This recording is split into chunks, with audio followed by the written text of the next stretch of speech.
देखिए, देश की अखंडता को लेकर, हमारे राष्ट्रीय प्रतीक चिन्ह को लेकर, सत्यमेव जयते के नारे को लेकर भी विपक्ष के लोगों का इस तरह का नकारात्मक रवैया दुर्भाग्यपूर्ण है, राजनीति की बू आती है।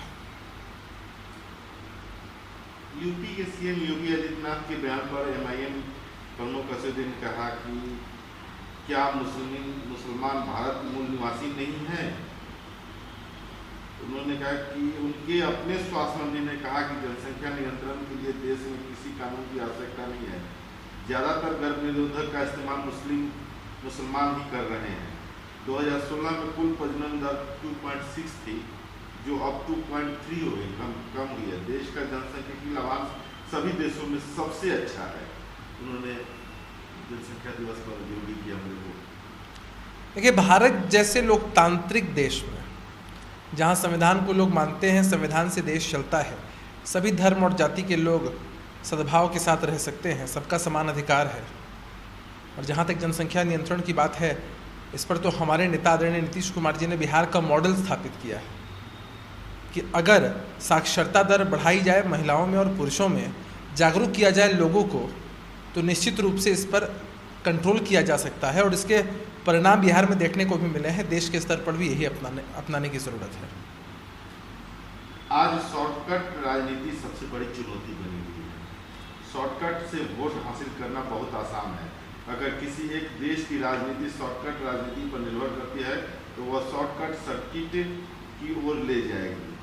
इसमें हमें इससे दूर रहना चाहिए। झारखंड के देवघर में प्रधानमंत्री ने बात की। देखिए, सफलता का कोई शॉर्टकट नहीं होता है और सफलता पाने के लिए कड़ी मेहनत करनी पड़ती है, सघनता के साथ अपने काम को करना पड़ता है। शॉर्टकट से निश्चित रूप से शॉर्ट सर्किट हो जाने की भी संभावना रहती है। इसलिए राजनीति में जो भी लोग आते हैं, उनको पूरी ईमानदारी और निष्ठा के साथ जनमानस की सेवा करने का भाव मन में रखना चाहिए, तभी वो कहीं ना कहीं सफलता पा पाएंगे। शुक्रवार को मुस्लिमों की इबादत का दिन है। कुछ शैतानों ने इस दिन को पथराव में बदल दिया है। इंद्रेश कुमार ने,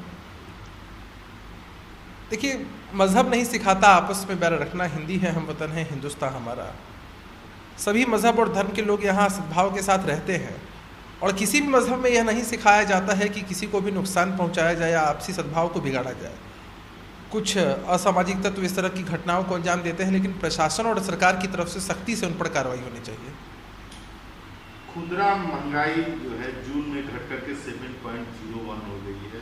वहीं में मई में औद्योगिक गतिविधि जो है 19.6% बढ़ गई है। देखिए, महंगाई एक बहुत गंभीर मसला है। देश की आम जनता इससे परेशान है। कोविड के इस मुश्किल दौर से जब सब लोग निकले हैं, तब ये और बहुत बड़ा चैलेंज बनकर उभरा है। सरकार को भरसक प्रयास करने चाहिए, इस दिशा में कार्य हो भी रहे हैं, ताकि महंगाई दर भी घटे, औद्योगिकरण हो, रोजगार के अवसर और सुनिश्चित हो पाए।